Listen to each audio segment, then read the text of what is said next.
I sit at a shining table at the elm. The candles cast soft light on the silverware. Olivia leans closer, her voice gentle but sharp in its own way. "You can't afford this restaurant," she whispers, as if to protect me from the menu, from the prices, from myself. I feel the words land between us like a small, cold stone. I look down at my old cardigan sleeve against the white linen. My fork trembles a little in my hand. I steady it by touching the edge of the plate.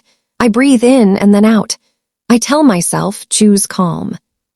Thank you for being here with me. Before I begin, if you feel close to stories like this, please smash that like button right now. Subscribe to this channel and drop a comment telling me where you're watching from. I am going to tell you something personal. I will go slowly. Across from me, Daniel watches my face. He is my son, and he is torn between us. The room is warm and quiet, and the white tablecloth glows like a small field of snow. I have sat in rooms like this before, though not always as a guest. My hands know these linens better than most. I do not answer right away. Silence can be kind. I lift my water glass and see the light above trembling in the reflection, the way my fork did a moment ago. I do not want to make a scene. I do not want to hurt anyone. I want truth to arrive softly, like a friend who takes off her shoes at the door. So I will tell you now what I could not say in that breath. The bill, when it came, would go straight to my company, through an account we already have for business meals and meetings. No one would be embarrassed. No voice would rise. But before that moment, there was a long road of small things, work, love, habits, and quiet misunderstandings. If you stay with me, I will tell you how we reached that table and why those words touched more than money. I will tell you how a gentle mistake led to a gentler lesson. I will keep my voice calm. I will keep my heart open. Come close. Let's begin. My name is Grace. I live in a small house with a kitchen that smells like ginger and onions most evenings. I cook with simple things: garlic, rice, greens from the market when they look fresh. On my left wrist, I wear my late husband's watch. His photo sits near the sugar jar, where I can touch the frame when I reach for sweetness. My home is quiet in the mornings. Light comes in through thin curtains I hemmed myself, and the floor creaks when I walk to the kettle. The chairs are sturdy, not new, but they hold our stories in their wood. I wipe the table in slow circles.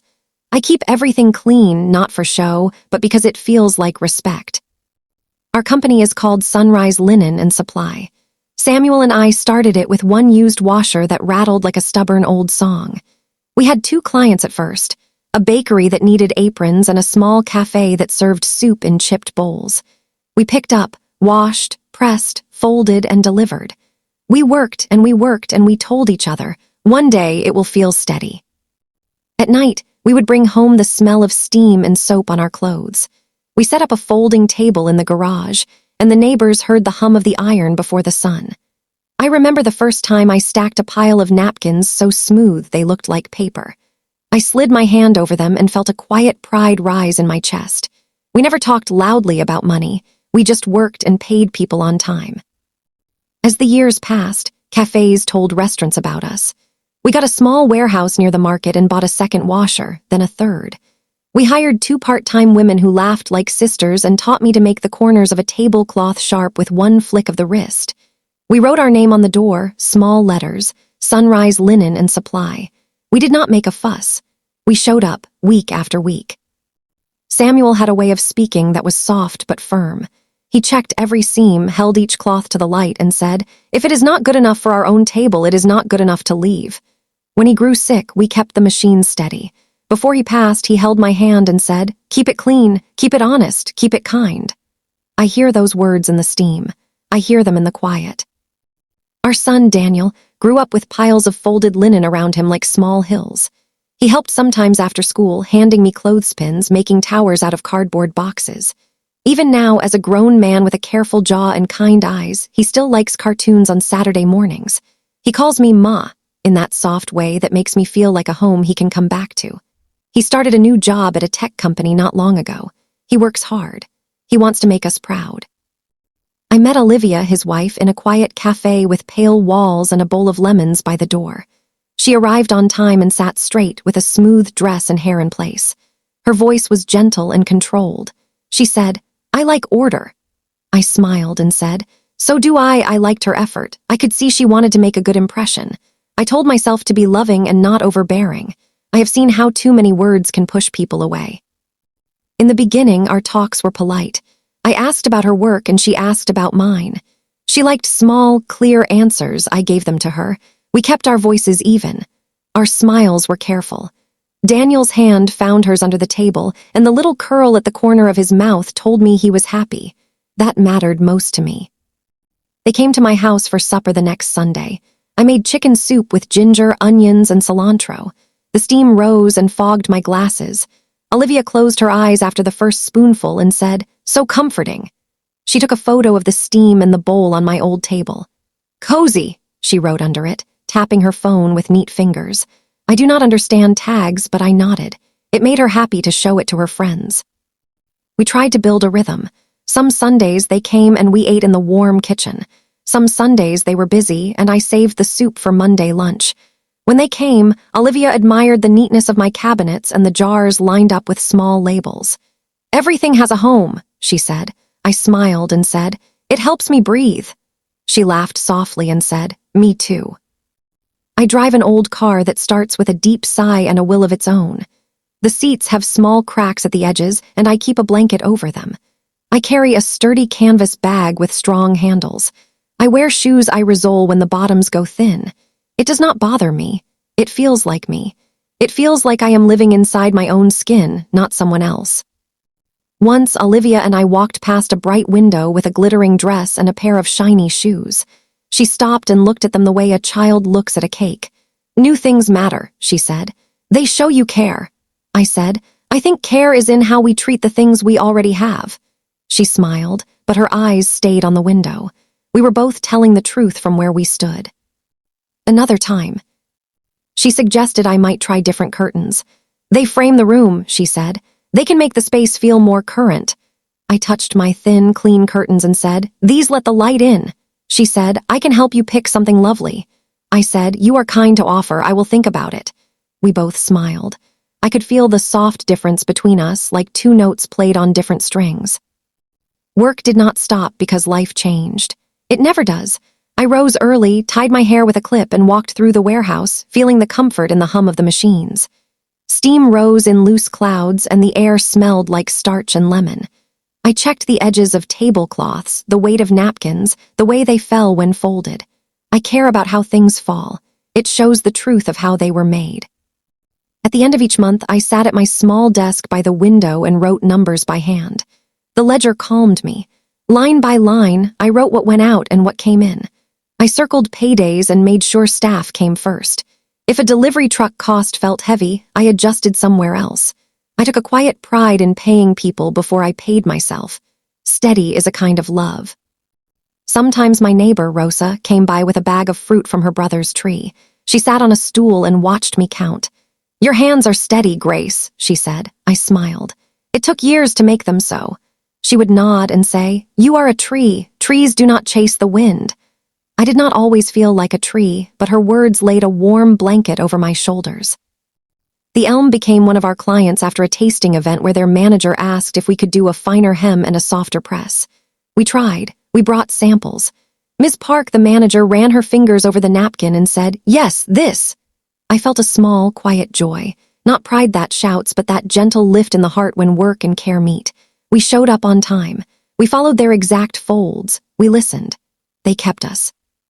The first time I ate at the Elm was for a business lunch. The room glowed with warm light, and the cloth on the tables looked like soft clouds. I knew those cloths. My team had touched every inch.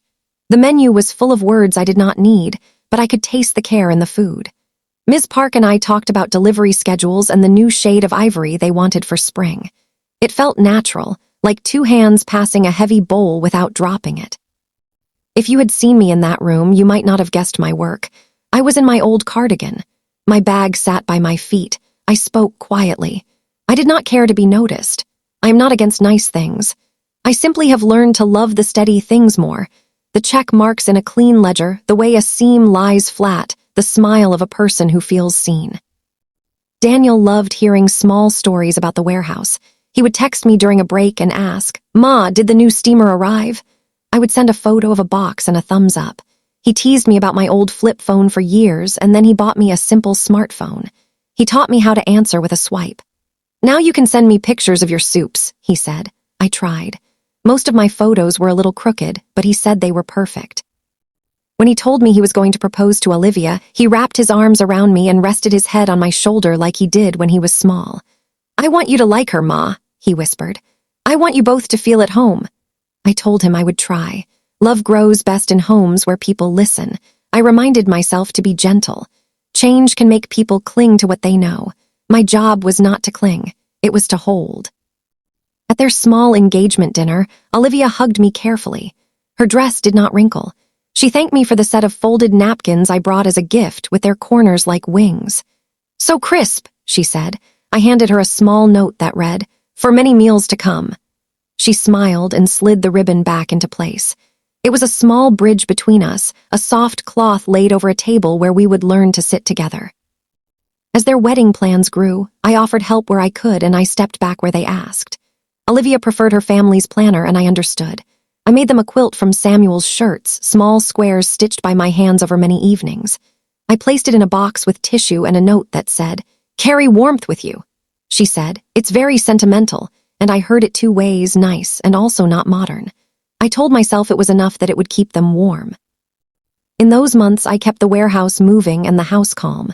My life rested on small routines. I brewed tea at 4. I stretched my back at 5. I checked the delivery list for the next day. If a staff member needed to swap a shift to pick up a child, I did my best to say yes. The companies we served counted on us, and my people counted on me. Quiet trust felt like our true profit.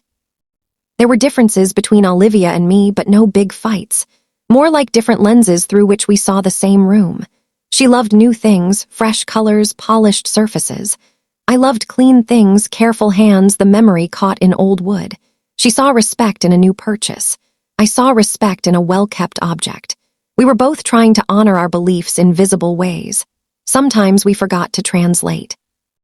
When Daniel got the new job at the tech company, he called me late in the evening when the warehouse was still and my house was quiet. "Ma, I did it," he said. "They said yes." I clapped my hands even though no one could see. "I knew you would," I told him. Olivia texted me a row of little celebration icons and a message. "We should mark the moment." I said, "Tell me when."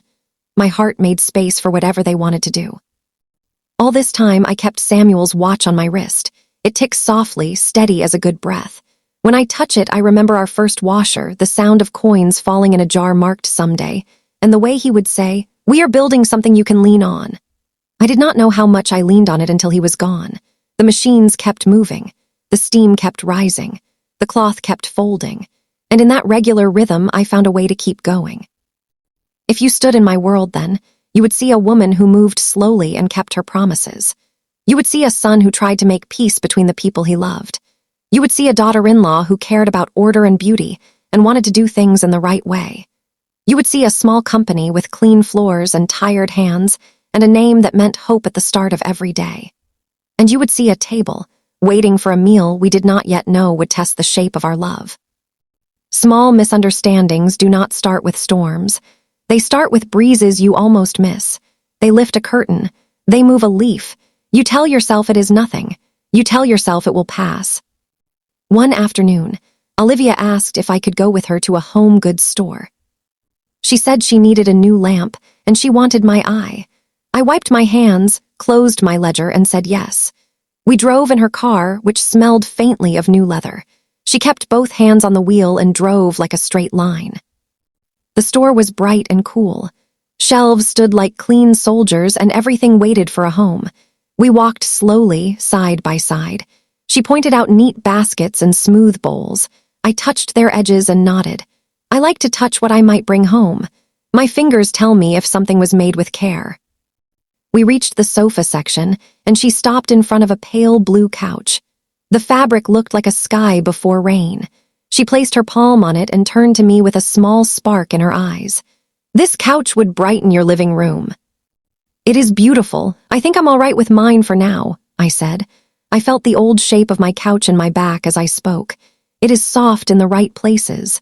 Samuel's favorite spot is still there, even if he is not. Olivia, smiling but firm, tilted her head. Some things say who we are.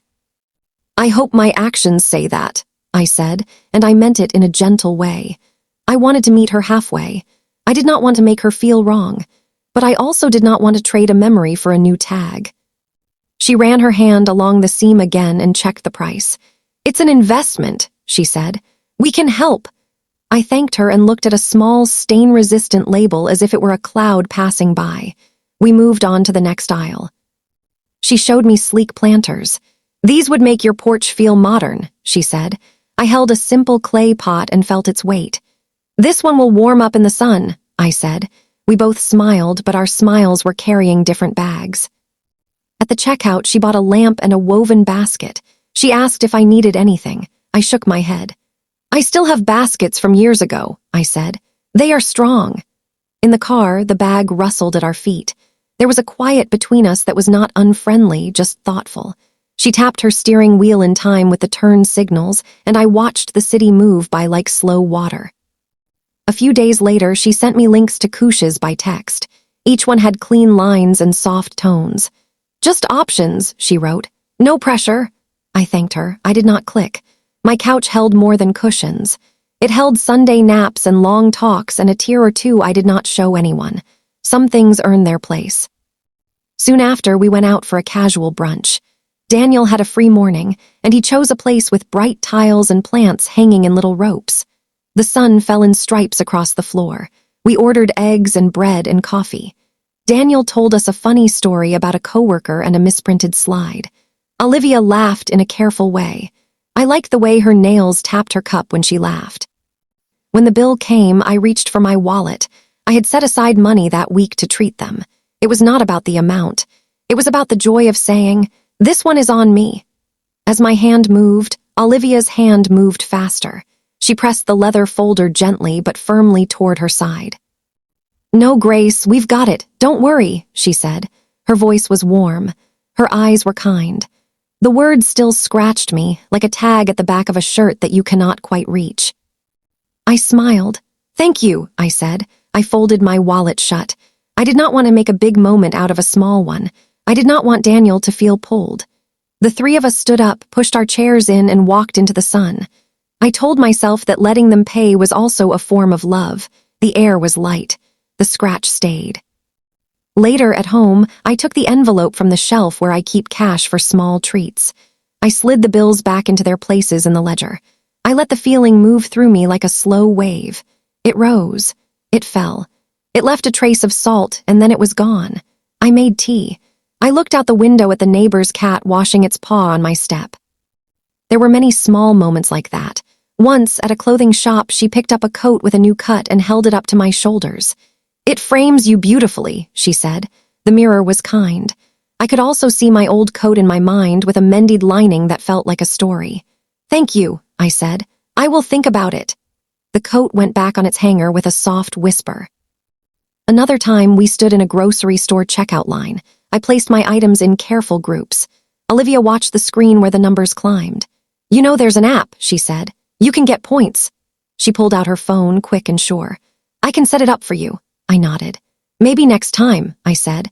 I did not say that my quiet mind likes fewer pings and more paper lists. I did not say that my life already has its own points earned by other means. One afternoon, my neighbor Rosa knocked on my side door. She stepped in with a paper bag and the smell of mango. "My brother's tree was generous," she said, smiling. We stood at my counter and cut slices that dripped gold down our wrists. "How's the girl?" she asked me. She meant Olivia with no edge, just a question wrapped in care. "She is trying to do things right," I said. "She is tidy, she likes order, sometimes our wires cross." Rosa nodded. "Wires cross when people build fast," she said.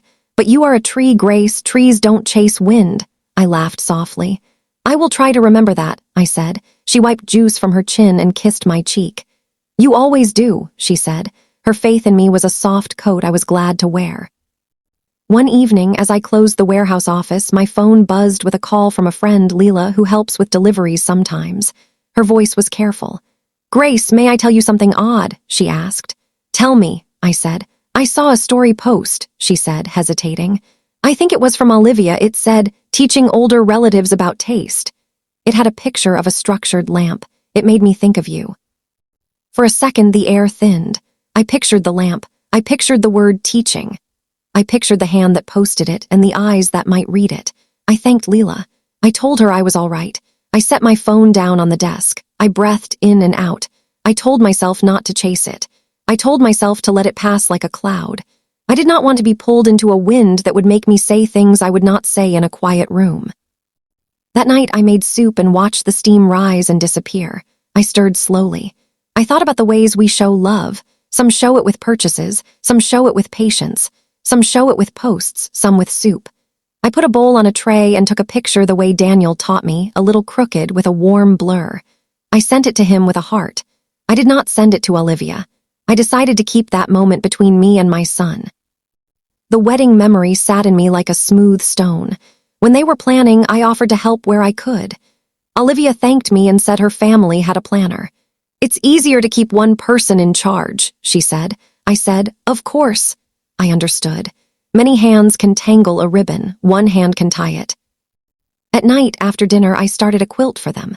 I pulled Samuel's shirts from the wooden box where I kept them. I washed them in warm water with a little lemon to lift the years. I cut them into squares, blue checks, thin stripes, a soft ivory that had once rubbed his warm skin. I stitched them together by hand, one quiet square at a time. I thought of Daniel as a boy, sleeping on his father's chest. I thought of Olivia's neat corners.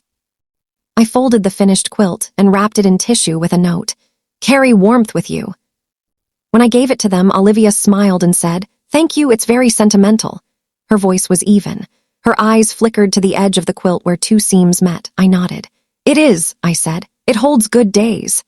Later, when I visited their home, I saw the quilt folded in a chair in the corner. It looked clean and careful. It did not look used. I did not touch it. I told myself love can sit quietly until it is needed. I invited them to visit the warehouse more than once. "Come see where we make the napkins that look like clouds," I said. Daniel said yes quickly. Olivia said her schedule was tight. We set a date on a Sunday afternoon. The night before, she wrote, "I'm so sorry, a work thing came up." I said, "Another time." We set another date. That day, she wrote, "A friend needs me." I said, "Of course." Life moves the way it does. I did not take it into my bones. Work went on. We added a few more clients. We polished the way we delivered. We made a small chart for stains that needed special attention. I learned to read the line of a tablecloth for a tiny tear the way some people read faces for hidden moods. Ms. Park at the Elm sent me a note after a big event. "Your team saved us," she wrote. "Everything looked perfect." I wrote back, "We were glad to help." I printed the email and pinned it near my desk. It was not for show. It was to remind me that care has eyes. Sometimes Olivia offered ideas for the business. "A friend of mine works with linen rental for events," she said one day. "She could help you scale." I thanked her. I asked for the contact. I put the paper in the folder where I keep later. I did not tell her that I am careful about growth like I am careful with corners. Quick growth can pull stitches. I want our seams to lie flat. There were kind moments, too. She came by once with a loaf of bread wrapped in a linen towel. "I thought of you when I saw this towel," she said. The weave was tight and even. "It's lovely," I said, and I meant it. We sat at the table and cut thick slices. We ate them with butter and a little salt. We talked about a movie she had seen. And I nodded at the right places. We both tried. Trying matters. When Daniel got the small promotion, he called me with joy that sounded like light. "Ma, I'm now a team lead for a project," he said. "It's not huge, but it feels like a step." I could hear him smiling. "Every step is a good step," I said. "I am proud of you." Olivia texted a minute later. "We should celebrate," she wrote. "Let's go to the Elm. Their tasting menu is exquisite." I could feel her excitement through the dots that pulsed as she typed. The word exquisite looked like lace. I paused for a moment with the phone in my hand. The Elm was dear to me in a way that was not about food. It was a place where my team's work was seen and respected. It was a place that had walls we helped dress. I liked being in that room because it felt like a quiet nod to our hands. I also had a scheduled check-in with Ms. Park the next week to review napkin trims and a new shade of ivory for spring. I looked at the calendar on the wall. I looked at the delivery schedule. I thought about gas and time. I called Ms. Park and asked if we could move our check-in to the same day as the dinner, earlier in the afternoon, to save trips. Of course, she said. We had done this before when timing made sense. We have a standing business account arrangement for site visits and client meetings there. Meals taken during a site conversation are billed to our company and included in our monthly statement. It is simple. It is written. It is not a secret. It is just a way to keep track without fuss. I trust systems that are clear and kind. On the phone, Ms. Park said, "We'll review the spring samples, and if you have a meal as part of the visit, we'll put it on your account as usual. Evan will take care of the details." I thanked her. I packed 2 sample napkins into my bag and made a note in the ledger to file the meal under client relations. I like to write things down where future me can find them. I did not mention the business arrangement to Daniel or Olivia. It did not seem important to share. This dinner would be about his step forward, not about invoicing. The check-in was only a practical detail. I wanted the evening to be light for him. I wanted to sit at a table my team had dressed and watch my son feel seen. The night before the dinner, I walked through the warehouse with a slow eye. I checked the hem on a stack of tablecloths and ran my palm over their surface in a long, steady line. I placed the 2 sample napkins in my canvas bag and tucked a small seam ripper into a side pocket out of habit. I closed the ledger and set my pen beside it. I turned off the lights in order, one switch at a time, so the room did not go dark too fast. At home, I laid out my clothes on the bed. I chose my dark skirt and my old cardigan. It is not a fancy cardigan, but it is clean and soft. It smells like cedar from the drawer. I polished my simple shoes with a small cloth. I took Samuel's watch from the tray and wound it 2 gentle clicks. I felt the tick settle under my skin. Olivia texted, "Dress nicely if you can. The elm has a mood." I wrote back, "I will be neat." She sent a smile. I could see her picking a dress in a mirror, turning to check the seam, choosing earrings that caught light like a promise. I wished her that joy. Before bed, I boiled ginger and lemon and honey. I poured the tea into a mug and held it with both hands. I thought about the small moments that had built up like layers. The couch, the brunch bill, the lamp post, the quilt. None of them were large on their own. Together, they made a tone the way many notes make a music. I did not think she meant harm. I thought she meant care in a language different from mine. The next morning, Daniel texted, "Can't wait to see you tonight, Ma." I felt my chest lift. I sent him a small red heart and a thumbs up because those are the ones I know how to find. He sent back a laughing face and a picture of his tie laid out on the bed. "Going professional," he wrote. I laughed in my kitchen, alone and not alone. At midday, I went to the warehouse and checked the delivery boards one more time.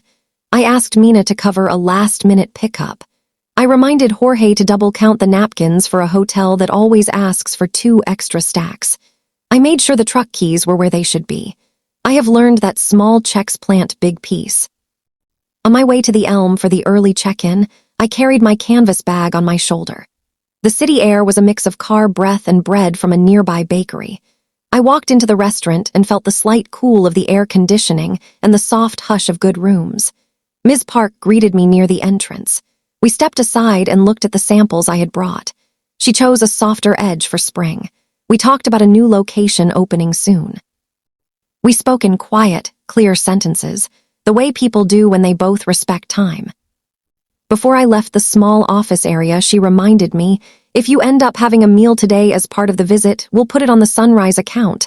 I'll let the floor staff know." I nodded. "Thank you," I said. "I may be back later with my family." She smiled. "We'll take good care of you," she said. She always does. I stood for a moment at the edge of the dining room and looked at the tables dressed in white. I knew those linens. I knew the tiny pull we had fixed near the corner of table 6. I knew the way the napkins at table 3 liked to hold a fold. I felt a small, quiet pride settle in me. It did not make noise. It warmed me like a light under a door.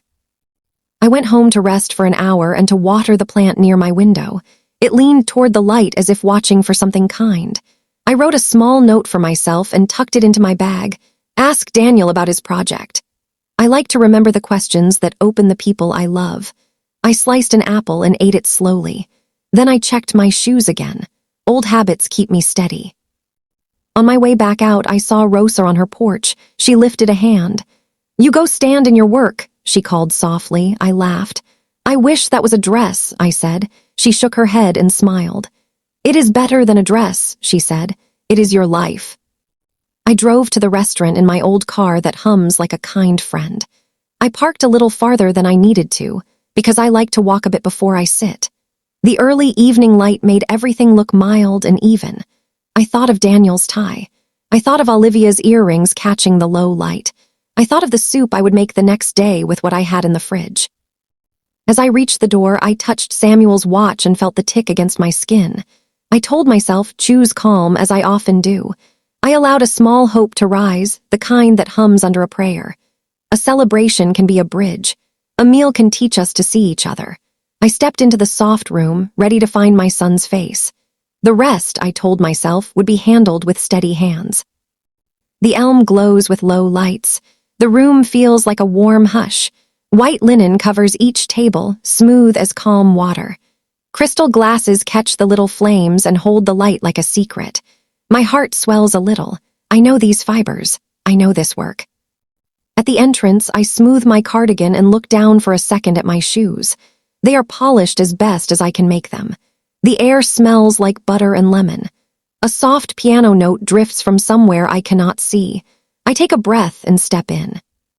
Ms. Park sees me before I find Daniel and Olivia. She moves with quiet steps and a smile that feels true.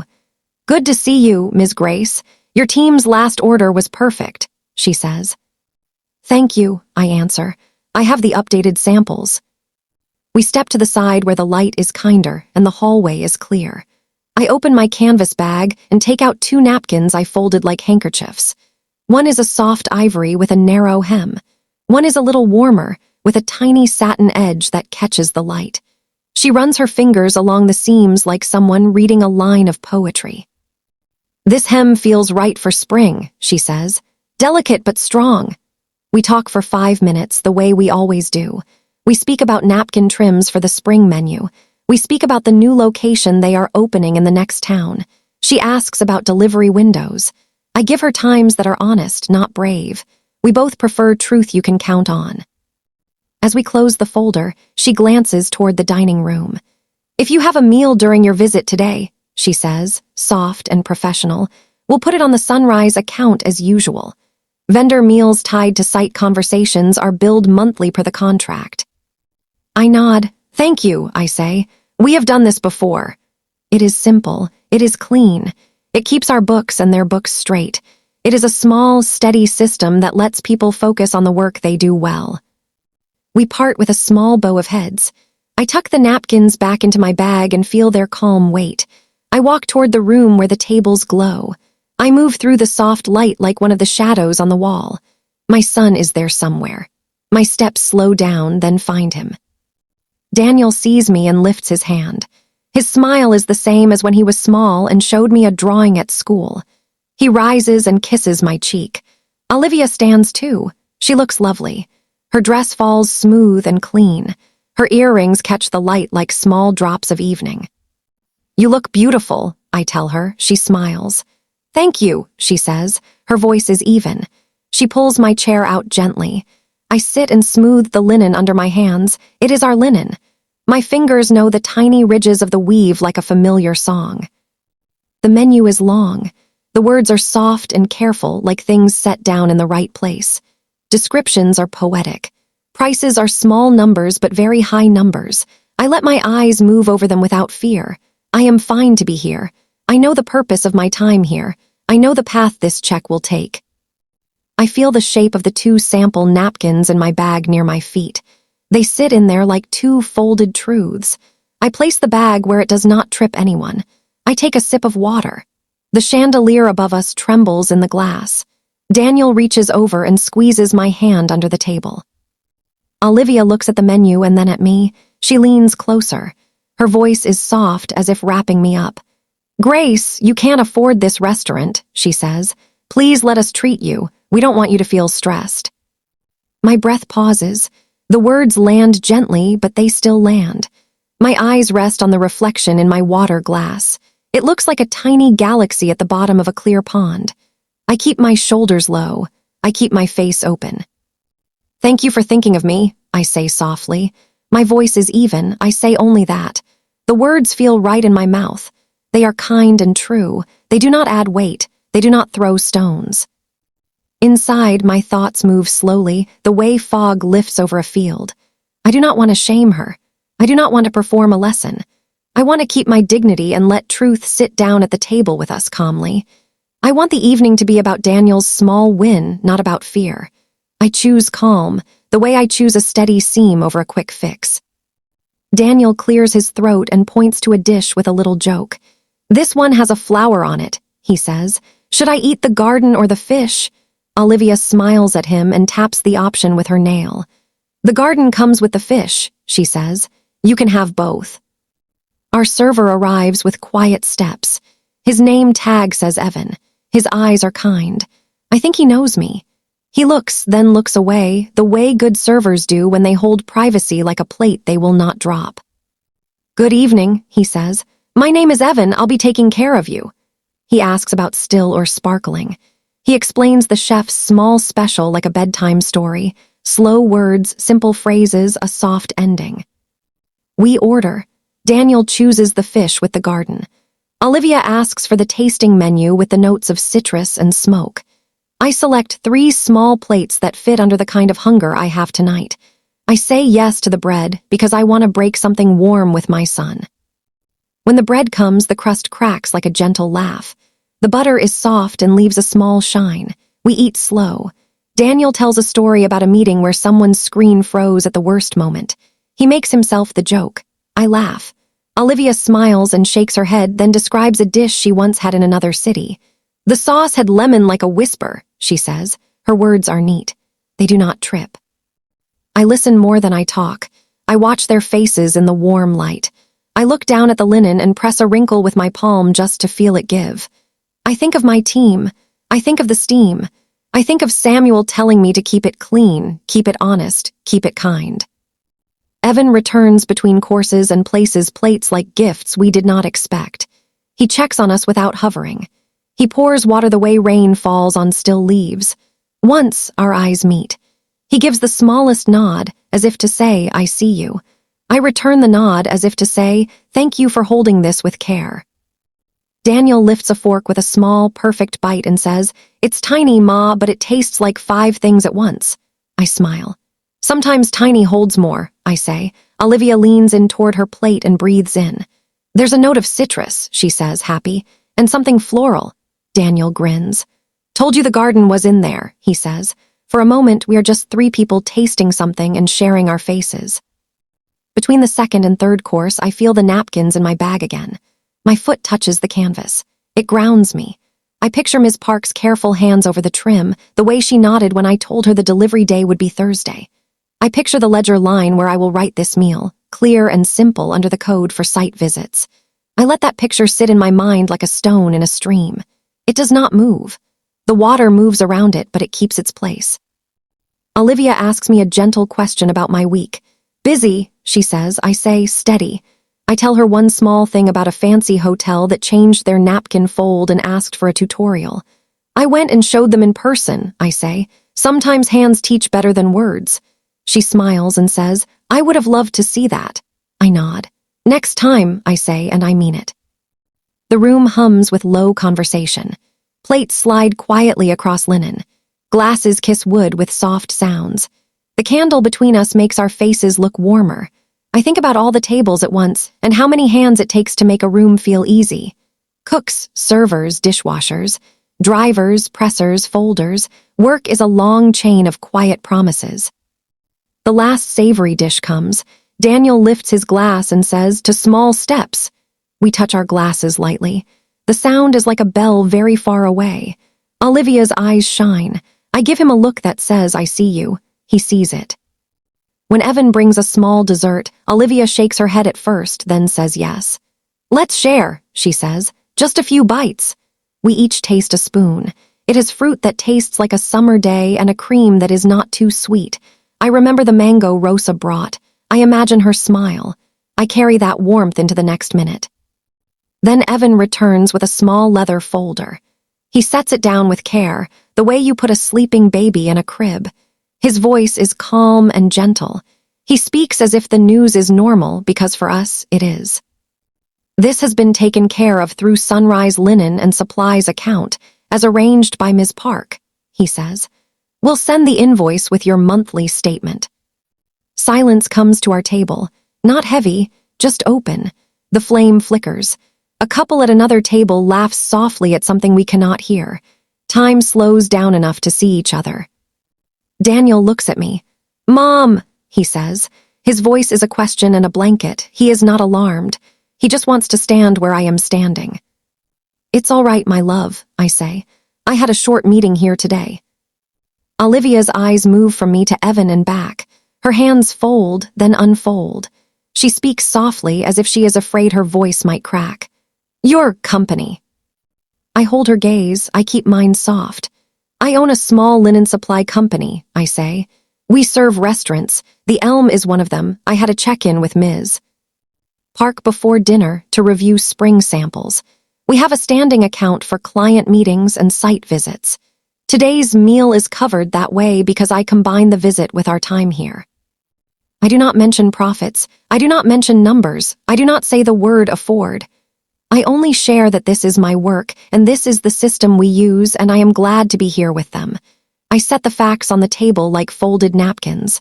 Clean, simple, no extra flourishes.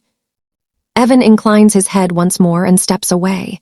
He gives us space the way skilled people do. He takes the leather folder with him because there is nothing for us to sign. The account travels on its own path, the way it always does. We sit with the open moment he left behind. Daniel speaks first. You had a meeting here today, he asks, surprised but not unkind. Before we came. Yes, I say. Just 5 minutes in the hallway. Napkin trims for spring. The new location. Small things. The manager and I spoke. It made sense to put the meal on the account as we do when a visit happens. He nods. He knows my habits. He knows my careful lines. Surprise fades from his face like light moving across a wall. He looks down at the linen, then up at me. He smiles a little, small and proud. Olivia's mouth opens and closes once, like she is choosing which door to walk through. She picks a gentle one. I didn't know, she says very quietly. I didn't know how your work here fits. That is all right, I say. I do not talk about it much. I tend to keep my head down and my hands busy. I let a tiny smile reach my eyes to show her that I see her trying. The Elm is a client. My team pressed these linens. I like to see them in the room. It helps me understand what we are part of. Her eyes drop to her hands. She looks at her nails like they are a map. When I said what I said, she whispers, I was trying to be considerate. I did not mean to cut. She does not rush. She does not fill the space with too many words. She lets the truth sit. I know, I say. Thank you for wanting to be kind. I am not upset. I pause. Sometimes we carry ideas about each other. They make our hands move faster than our eyes. Daniel leans back and breathes out slowly. He looks like he wants to reach for both of us at the same time. He says nothing for a moment, which is wise. The quiet is doing its work. I keep my shoulders open. I let the hush stay gentle. Olivia looks up. So the bill, she begins. We'll go to my company, I finish softly. It is part of the way we handle meals tied to site visits. Ms. Park arranged it.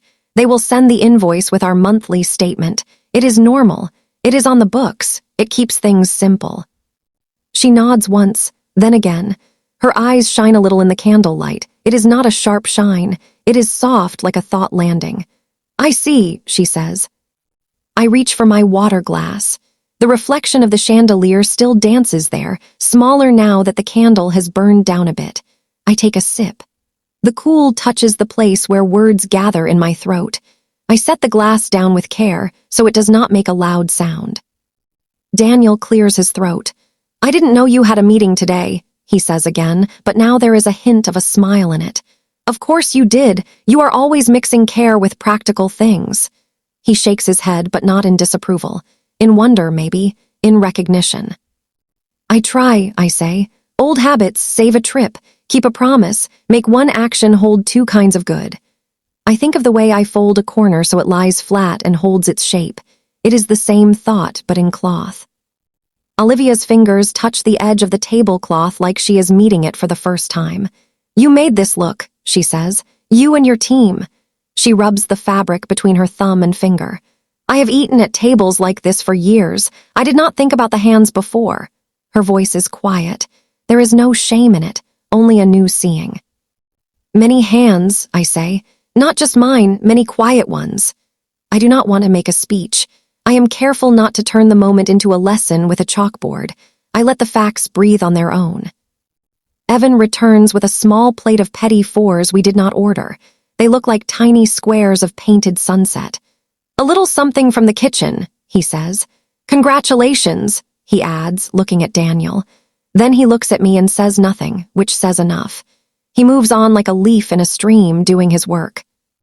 We each take a small square. It tastes like citrus and a soft spice I cannot name.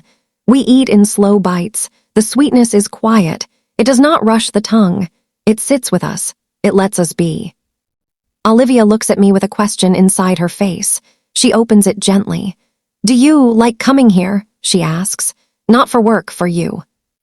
"I like seeing my work in its home," I say. "It helps me love the labor more, and I like being where my son is happy. That is the sweetest thing in any room." I do not say anything about status. I do not weigh prices. I let the room be what it is, a place where people eat and talk and see each other in the light they have. Her shoulders lower a little, like a bird setting down its wings. "Thank you for telling me," she says. "I should have asked more. I made a picture in my mind and then I believed it." She looks at Daniel. "I am sorry," she says softly, though the words are for me. I nod. "We will talk more later," I say. "For now, let us enjoy this little square of lemon. It is very good." She smiles, and the smile reaches her eyes this time. Daniel laughs a small laugh that sounds like relief. Evan places the last glass of water with the same care he placed the first. The room seems to breathe with us. The meal is ending, but the night is not done. Outside, the city waits with its thin wind and its quiet cabs. Inside, the table holds our hands steady. The linen does its simple job the way it always does. It makes a space feel tended.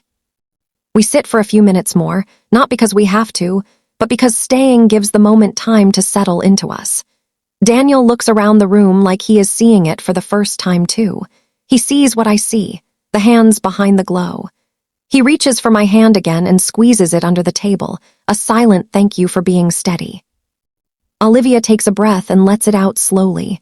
"I thought I was protecting you," she says, half to herself. "I did not know you did not need that kind of protection."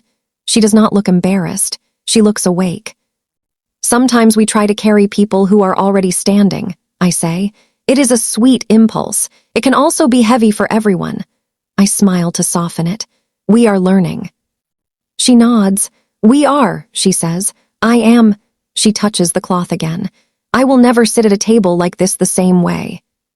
I look at her and see the effort she has always put into her world. I see the small girl inside her who learned that new means safe, that polished means respected. I see her trying to refill that old jar with something better.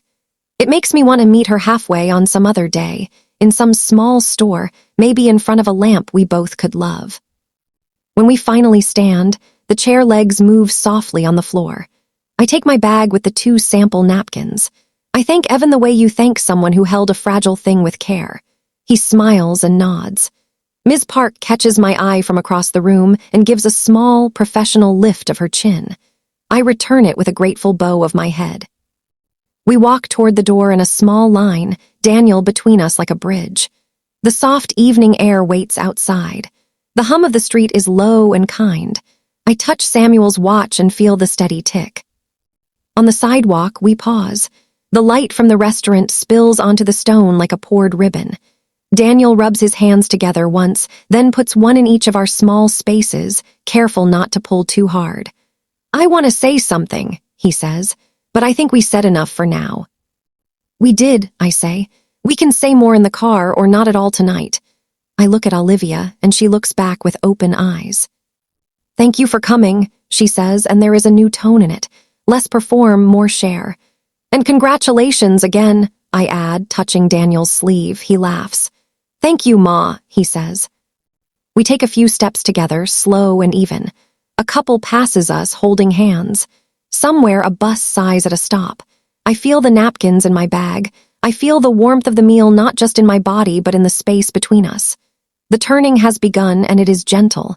It is not a door slammed. It is a hinge oiled. It moves with care. Daniel walks me to my old car. Olivia stands with him.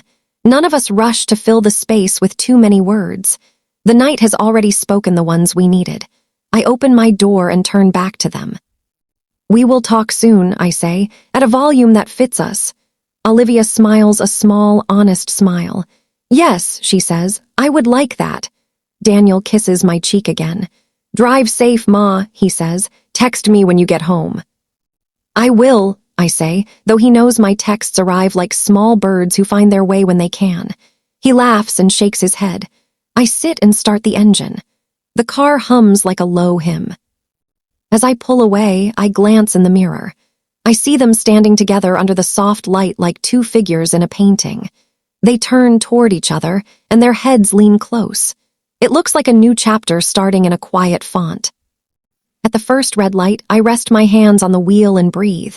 I think of the meal that moved like a soft river. I think of the sentence that started the night like a stone thrown in. I think of how the ripples widened and then smoothed. I think of a bill that followed its proper path like a train on known tracks. Small systems, gentle truth, a steady seam. When I reach home, I hang my cardigan on the chair and set my bag on the table. I take out the two napkins and lay them side by side. The satin edge looks like a slim line of dawn. I touch the hem with my fingertip and let the quiet fill my kitchen. My phone buzzes. It is Daniel. Home, he writes. I send him a heart. A minute later, another message arrives. It is from Olivia. Thank you for tonight, it says. I learned something. I breathe in and out. I write back, me too. Then I turn off the light, and in the gentle dark, I listen to the soft tick of Samuel's watch. It sounds like a promise kept. It sounds like a door that opened without a slam. The night air met us like a cool hand on a warm face. The city made soft sounds around us. A bus sighed. A shoe tapped. A laugh floated past from a corner where the light was kind. We stood just outside the door, in that spill of glow that makes sidewalks look gentle. Olivia looked at the ground for a moment, then she looked at me. Her voice was steady but soft. I am sorry, she said. I was trying to be considerate. It came out wrong. I know you were trying, I said. I kept my hands open at my sides. Words can carry stones even when we mean flowers. Daniel's eyes shone in the low light. He stepped closer and wrapped his arms around me, the way he did when he was small and had bumped his knee. I should have said something sooner, he whispered into my hair. I thought it would pass. I should have helped the words land in a better place. You're here now, I said. We are all here and we are calm. That matters most. We walked slowly toward the street. A car glided by. A woman went past in a red scarf, careful steps on the curb. The night felt like a room without walls. We stopped near my old car. The paint held scratches like faded stories. I put my hand on the roof and felt its warmth from the day. Olivia stood with her hands folded together, then apart. I grew up in a house where money was the only language of respect, she said, eyes on the sidewalk. If you could pay for something, you mattered. If you could not, you were small. That is how people spoke. That is what I learned to hear. She lifted her face a little. I did not want you to feel small. I was trying to rescue you. I did not know you were not drowning. The door to the restaurant opened behind us and closed gently. I let the sounds settle. I let her words sit between us like a bowl we could both see. Thank you for telling me, I said. It is hard to unlearn a language. It takes time and practice. She nodded. I am trying, she said. You deserve better from me. We all deserve care, I said. We all deserve to be seen for what we carry. Daniel touched the car with the flat of his hand. Mom, tell us more, he said, voice low. Tell us about how you carry what you carry. He looked like he did when he was 10 and asked me to explain how steam could lift wrinkles out of cloth. He wanted to understand the hidden part. So I told them in the soft night. I told them about Samuel and the early years, how we saved one small bill at a time in a jar marked someday. How we bought a used washer, then another, and prayed we would not break them with too much work. How we picked up bundles that smelled like onions and coffee and sweat, the smell of life on tables. I told them about paying staff on time, even in months when we did not pay ourselves on time. I told them about the first time I signed a check that felt too large and trusted the work anyway. I told them about wearing old shoes and being happy because they carried me where I needed to go. I told them about not showing the world everything I have or do. How quiet is a shelter for me. How I like to let the work speak first. I spoke in short pieces. I let each piece sit. The night held us and did not ask for speed. Daniel's eyes never left my face. Olivia looked from me to the street and back as if she wanted to memorize something true. My mother bought new things when her friends came over, Olivia said after a while, her voice almost a thread. She said, "We don't do secondhand. We ate with plates that matched, even if the pantry was thin. When I got older, I used a credit card I could not handle because I thought that was how to show I was doing well. It was a mess." She laughed once, but it was not a funny laugh. I still feel scared when I see someone choosing simple on purpose. I worry they are being left out. I wanted to pull you up, not knowing you were standing. We all come from something, I said. We bring it with us. Sometimes we bring it into rooms that do not need it. She looked carefully at me. "Can I try again?" she asked. "Yes," I said. "We can all try again." We stood together for a few breaths more.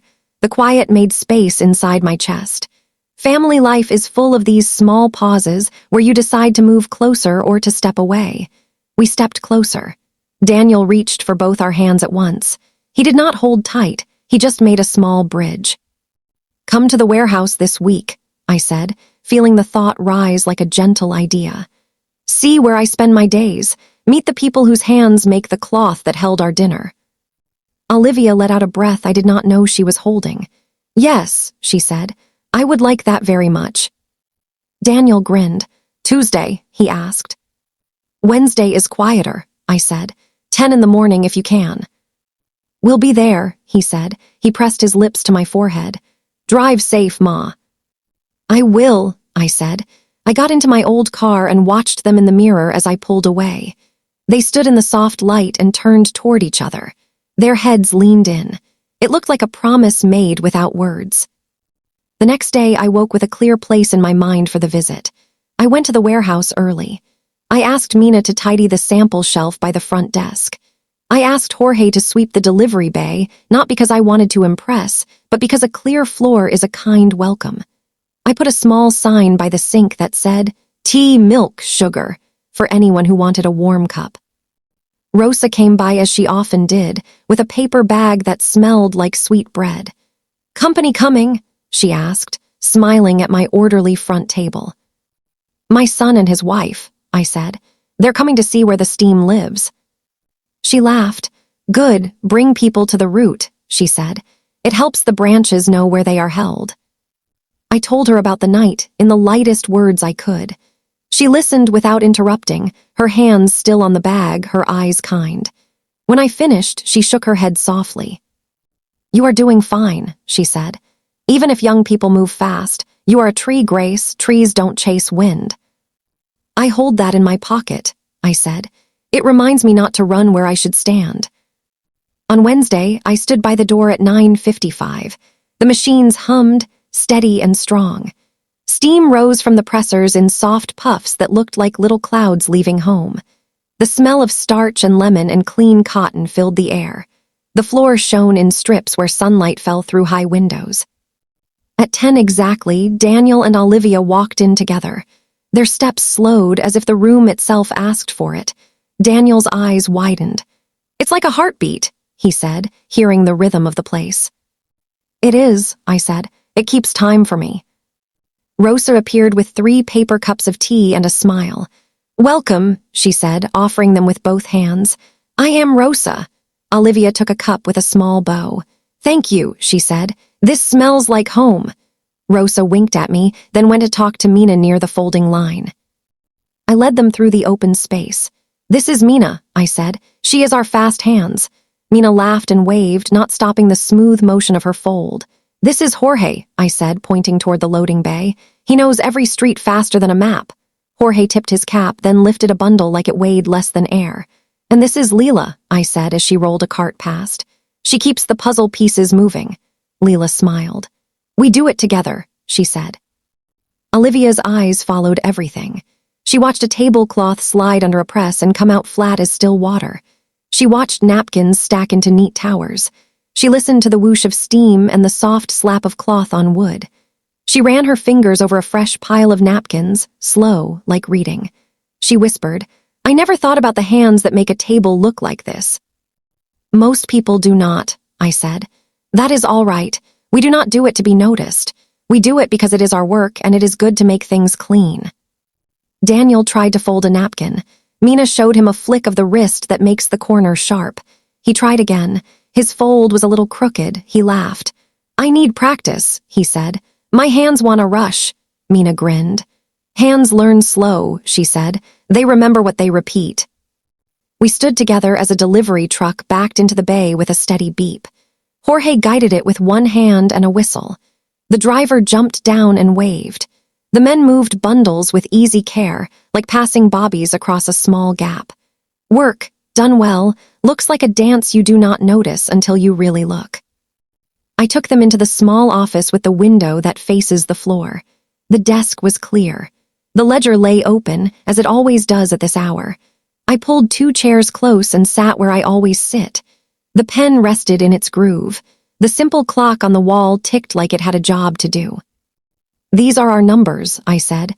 "1 page for each month, money that comes in, money that goes out, staff first, vendors next, me last." I smiled. "It keeps the peace." Olivia leaned in. She did not touch the paper. She looked the way people look at a lake where they can see their face. "So clean," she said. "So calm." "It helps me breathe," I said. "I learned to write the truth on paper and let it hold me. When things are clear here, it is easier to be clear out there." I gestured toward the big room where machines sang and steam lifted. Daniel pointed to a line. "Client meals," he read. "There," he said, seeing the small code. "It's a line like any other." "A line like any other," I said. "Not a trick, not a show, just a way to count so that we do not lose track of ourselves." I tapped the edge of the page. "I like knowing where the train went, even if it is only a short ride." Olivia looked at me and then at the ledger again. Her voice was careful. "I understand now," she said. "It wasn't a moment, it was a system. You weren't making a point." "No," I said. "I was not making a point. I was paying attention to the way we do things. And I wanted to keep the night gentle for Daniel. That was the whole thought." She nodded, slowly at first, then with more ease. "Thank you for showing me," she said. "I needed to see it, not just hear it." We walked back out to the floor and stood by the folding table. I picked up a napkin and made the simple fold Mina had taught Daniel. I handed it to him. He made the next fold right this time. He looked pleased, like a boy with a new knot tied well. Olivia took a napkin too. She held it for a long second, then folded it with care. Her hands are neat. The fold looked neat too. She set it down and looked at me. "I want to apologize again," she said, voice low but clear as the machines hummed and steamed around us. "I didn't see you. I saw an idea of you. I saw my own fear. I am sorry." "I forgive you," I said. "I meant it. My mouth knew it. My heart knew it. Forgiveness is not swallowing. Forgiveness is setting something down. I felt the weight lift. And please forgive me," I added, "for being so private that I left space for guesses. I could have said more. I could have brought you here sooner." She shook her head gently. "We got here," she said. "That is what matters." Her eyes looked bright, but not with tears, with understanding. We stood together as the truck pulled away, the bay door rolling down with a soft clatter. The floor breathed again. I looked at Olivia and Daniel and felt a warm line draw the 3 of us together. Not a chain, a thread. We went back to the small break corner, where a kettle sat on a hot plate and a tin of biscuits leaned on a jar. Rosa had left a plate of sliced, sweet bread. We sat on simple stools. We ate with our fingers. Crumbs fell and were brushed away. Work sounds filled the pause when words were not needed. "We can try some new habits," I said after a while, "so we do not step on the same toes." "Yes," Olivia said, "please." We ask before assuming, I said, counting them on my fingers. We offer, not impose, we speak gently, and if we stumble, we circle back. Daniel smiled. A family contract, he said. A soft one, I said, flexible but firm. Olivia nodded. We can do that, she said. I can do that. We wrote nothing down. We put the promises in our pockets instead. I have learned that the best rules are the ones your heart can carry without strain. I felt the edges of the promises in my hand. They were smooth, not sharp. Before they left, I walked them to the side door where staff come and go. The sun was higher now, and the air held a little heat. I could see dust floating like tiny dancers in the beam from the window. Olivia turned and looked back at the room. It's beautiful, she said. It is, I said. It is a kind of beautiful that does not need anyone to clap. Daniel hugged me, the quick squeeze of a man who needed to be two places at once. Thank you for this, he said. I feel like I finally walked into a part of you I should have known years ago. You will keep walking in, I said. There is no door, just space. He laughed. I like that, he said. No door. Olivia stepped closer and put her arms around me too. It was not a polite hug. It was a real one. Thank you, she whispered near my ear. For the napkins, for the ledger, for the patience. You are welcome, I said. Thank you for seeing. After they left, I stood by the window and watched them cross the parking lot. Their shadows met and mixed. The door closed behind me. The room filled with its steady breath. I picked up a cloth and helped Mina finish a stack. My hands moved the way they always do. I felt lighter. The air felt clearer. That evening, my phone lit up with a message from Olivia. It was a photo of our quilt on their couch. It was spread out, not folded. A cat I did not know sat on one corner, eyes half closed. We put it at the center, she wrote. It makes the room feel like it can hold us. I smiled and sent a small heart. The next day, she sent another message. We want to host Sunday soup next week, she wrote. Your recipe, my table, together? I wrote back, yes, together. Then I opened my cupboard and checked the jar of ginger. I counted onions. I smiled to myself. The soup would travel well.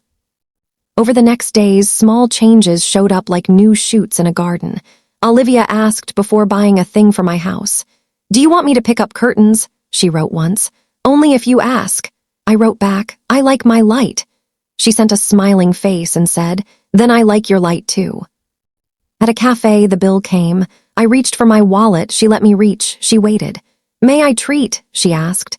If you want to, I said. I also want to. We split it, simple as that. No push, no scratch. On a walk by the market, she took my arm not to guide me but to be with me. She did not point out stores. She pointed out a bird's nest tucked into a sign above the fruit stand. Look, she said. So neat. We stood together and watched a small beak appear like a tiny key. We laughed softly. We carried that laugh to the vegetable cellar and bought spinach with it.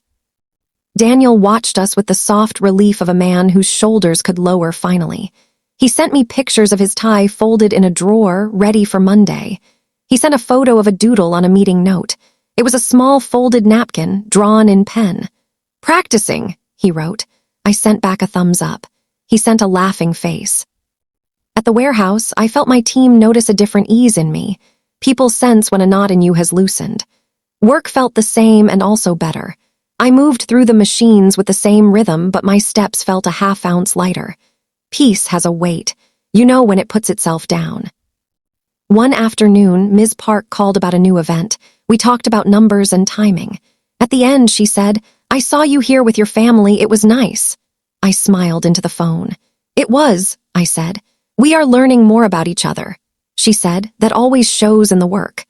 I wrote her words in a small notebook where I keep sentences that help me breathe. A week later, we gathered at Daniel and Olivia's for Sunday soup. The quilt spread on the couch looked like a soft field. The table was set with our napkins, folded with care. Olivia stood at the stove with a wooden spoon. Teach me the part where the ginger meets the onion, she said. I stood behind her and guided her hand. Wait for the smell that makes you close your eyes, I said. She laughed. There, she said a second later, eyes closed. There it is. We ate at their table.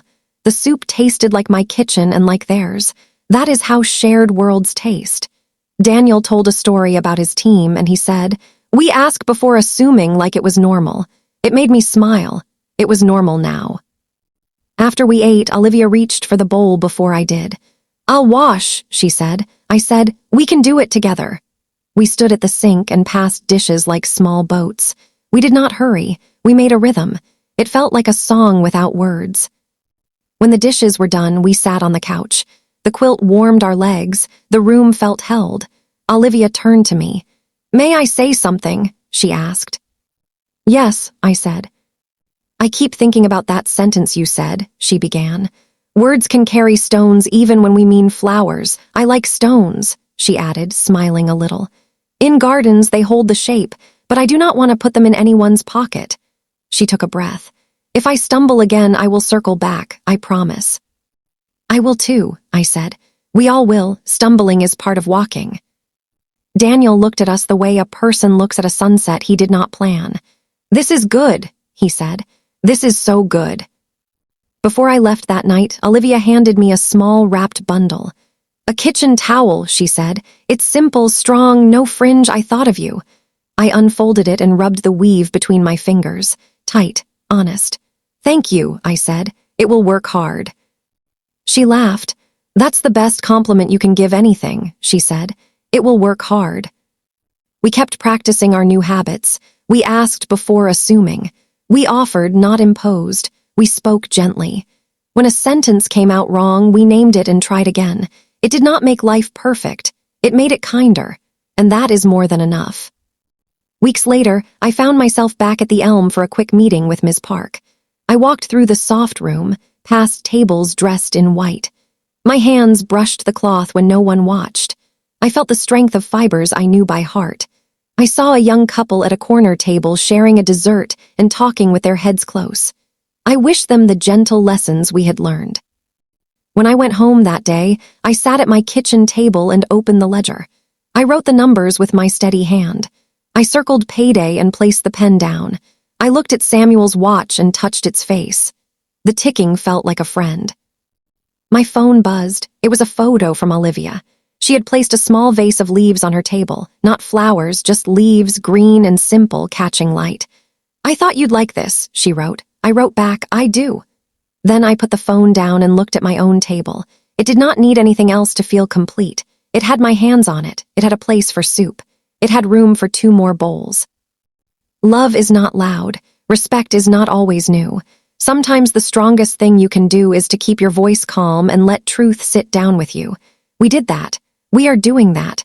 I look at the cloth of our days and see the seam where it almost pulled. I see how we held it with steady hands. The seam lies flat now. It will hold. I sit alone at my kitchen table at night. The house is still. The clock on the wall holds its breath between ticks, and Samuel's watch keeps steady time on my wrist. I touch its face and smile. His photo rests by the sugar jar, watching over the quiet like he always did. I think about being seen.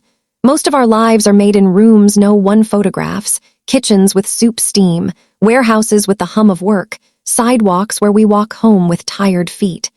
Respect is not a price tag. It is a posture. It is how we carry what we carry and how we set it down for others. I think of the Elm with its soft light and white linen.